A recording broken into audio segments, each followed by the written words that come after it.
Apa kabar teman-teman? Jumpa lagi di Legenda Indonesia. Timun Mas.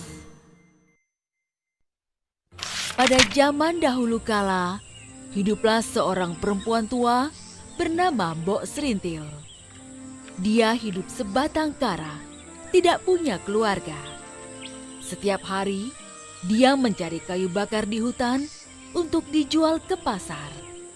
Uangnya hanya cukup untuk makan sehari-hari. Namun bagi Mbok Serintil, itu sudah lebih dari cukup karena dia hidup seorang diri. Mbok Serintil sering kelelahan karena umurnya yang sudah tua. Siang itu, Mbok Serintil melepas lelah di sebuah batu besar di tengah hutan sambil melamun. Dia menghayal seandainya dia punya seorang anak, tentulah pekerjaannya lebih ringan karena ada yang membantu. Tapi suami saja tidak punya. Bagaimana dia bisa punya anak? Andaikan aku punya anak. Saat Mbok Serintil asik melamun, tiba-tiba raksasa jelek dan bau muncul di hadapannya. Mbok Serintil ketakutan, sampai-sampai dia tidak bisa berdiri. Seluruh tubuhnya bergetar. Dia berpikir jika ajalnya akan segera tiba. Raksasa berkata dengan suara menggelegar. Hoi perempuan tua, aku lapar sekali. Di mana anakmu? Biar aku makan sekarang. Mbok Serintil menjawab dengan suara gemetar. Anak? Aku tidak punya anak. Raksasa itu mendekatkan wajahnya ke arah Mbok Serintil. Bau mulutnya membuat Mbok Serintil ingin muntah. Kamu jangan bohong. Mbok Serintil menggelengkan kepala. Aku tidak bohong. Kalau kamu mau, makan saja aku. Sang raksasa tertawa terbahak-bahak.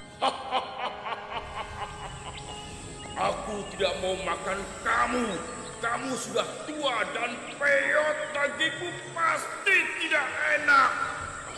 Itu pun kalau kamu punya daging. Bisa-bisa gigiku sakit karena menggigit tulang-tulangmu. Kemudian, raksasa itu memberikan sebuah kantong kecil berisi biji timun. Tanamlah biji-biji timun ini. Mereka akan tumbuh dan berbuah. Salah satu buahnya akan berwarna emas. Jika sudah masak, petiklah. Di dalam timun itu akan muncul seorang bayi. Rawatlah dia dan beri makan dengan cukup agar dia tumbuh sehat. Saat dia berumur 6 tahun, aku akan datang dan menagih anak itu. Dia pasti akan menjadi santapan paling enak. Paham? Mbok Serintil menerima kantong itu. Sekarang pergilah. Bentak raksasa itu. Baiklah, aku akan pergi. Suaranya yang keras membuat Mbok Serintil lari terbirit-birit. Sesampainya di rumah, Mbok Serintil melaksanakan perintah raksasa. Dia menanam semua biji timun itu di tegalan miliknya yang kecil. Setiap hari, dia menyiram dan merawat kebun timunnya. Seiring waktu, tanamannya tambah subur dan mulai berbuah. Benar apa yang dikatakan raksasa. Salah satu buah dari tanamannya berwarna emas. Mbok Serintil memberi perhatian khusus kepada timun emas itu. Timun-timun itu semakin hari semakin masak. Timun emas itu pun juga tumbuh besar. Sudah waktunya membelah timun itu. Sudah waktunya buat timun ini aku petik. Mbok Serintil akhirnya memetik timun emas itu dan membelahnya dengan hati-hati. Betapa terkejutnya dia karena mendapati seorang bayi perempuan menangis di sana. Wah, seorang bayi perempuan yang cantik. Mbok Serintil senang sekali dan mendekap bayi itu. Dia menamai bayi itu Timun Mas. Timun Mas tumbuh menjadi anak yang sehat, cekatan, dan terampil. Mbok Serintil tidak henti-hentinya bersyukur karena mempunyai anak berbakti seperti Timun Mas. Sini Mbok, aku bantu. Iya, Timun Mas sayang. Namun, jika dia teringat dengan janjinya dengan raksasa jahat itu, dia menjadi sedih. Karena sebentar lagi, usia Timun Mas hampir 6 tahun. Kekhawatiran Mbok Serintil terbukti. Raksasa datang untuk menagih janji. Untung, saat raksasa datang, Timun Mas sedang pergi ke pasar menjual timun-timun hasil kebun. Mana anakmu, nenek tua? Aku sudah tidak sabar ingin memakannya. Mbok Serintil berusaha menenangkan raksasa itu. Dia berkata padanya, Hai raksasa, Timun Mas masih kecil. Belumlah enak dagingnya. Datanglah 2 tahun lagi. Pastilah dia akan jadi santapan yang lezat. raksasa itu setuju dan berjanji akan datang 2 tahun lagi. Baiklah, awas ya. Aku akan kembali 2 tahun lagi.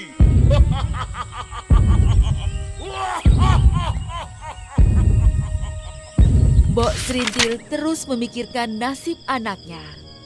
Akhirnya, suatu malam dia bermimpi. Dalam mimpinya, ada seorang pertapa yang menyuruh Timun Mas pergi ke atas gunung. Suruhlah Timun Mas menemui saya. Baiklah, akan aku sampaikan kepada anakku Timun Mas. Mbok Serintil mengikuti pesan dalam mimpinya. Dia menceritakan semua pada Timun Mas tentang janjinya dengan raksasa. Mbok Serintil menyuruh Timun Mas pergi ke tempat pertapa itu berada. Timun Mas anakku, hati-hati ya sayang. Terima kasih, Timun Mas pamit dulu ya. Timun Mas yang patuh segera menuruti perintah ibunya. Dia menemukan rumah pertapa itu dan menceritakan semua kepadanya. Sang pertapa lalu memberinya 4 kantong yang hanya boleh dibuka jika Timun Mas dalam keadaan bahaya. Timun Mas, ini kakek bawakan 4 kantong benda untuk menyelamatkanmu dari raksasa jahat itu. Terima kasih, Kek. Timun Mas pamit pulang dulu ya. Timun Mas pulang ke rumahnya. Namun, saat sampai di rumah, alangkah terkejutnya karena sang raksasa sudah menunggu. Mbok Serintil segera berteriak. Raksasa itu sudah datang. Aku takut. Lari Timun Mas, lari selamatkan dirimu. Timun Mas segera berlari. Sang raksasa menjadi marah dan mengejarnya. Timun Mas teringat pesan sang pertapa. Sebaiknya aku buka kantung yang pertama sekarang. Dia membuka kantong pertama yang ternyata isinya adalah biji timun. Gadis cilik itu menebarkan biji itu dan dalam sekejap muncullah kebun timun yang luas dan berbuah ranum. Perhatian raksasa segera teralih. Dia memakan timun yang segar dan ranum itu sampai lupa kepada Timun Mas. Namun, saat timun habis, raksasa itu teringat akan Timun Mas dan mengejarnya kembali. Jangan lari, gadis kecil. Jangan lari. Sang raksasa semakin dekat. Timun Mas menyebarkan isi kantong kedua yang ternyata berisi jarum. Aku sebarkan saja jarum-jarum ini sekarang. Hup. Muncullah hutan bambu yang lebat dan runcing. Hah? Apa ini? Au! Ah! Oh! Ah! Au! Timun Mas gelisah karena raksasa berhasil menyusulnya. Bagaimana ini? Raksasa itu semakin dekat. Sebaiknya aku buka kantong yang ketiga. Timun Mas menyebarkan isi kantong ketiga yang berisi garam. Dalam sekejap, muncullah lautan luas. Sang raksasa berusaha berenang dengan cepat. Kaki-kakinya yang terkena bambu terasa perih. Tapi itu tidak menyurutkan tekadnya mengejar Timun Mas. Hei, jangan lari, Timun Mas! Hei! Hanya tinggal satu kantong terakhir. Dan sang raksasa baru saja keluar dari laut. Dalam hati Timun Mas, dia menangis dan memohon pada Tuhan untuk melindunginya. Ya Tuhan, tolong lindungi aku. Dia pun menaburkan isi kantong terakhir yang berisi terasi. Dalam sekejap, muncul lautan lumpur ganas. Sang raksasa yang sudah sangat marah tidak menyadari bahayanya.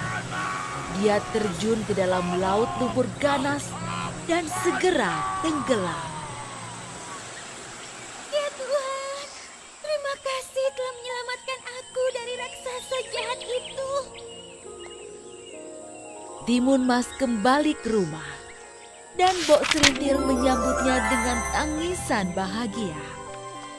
Mereka pun hidup bahagia berdua sebagai ibu dan anak yang saling mengasihi.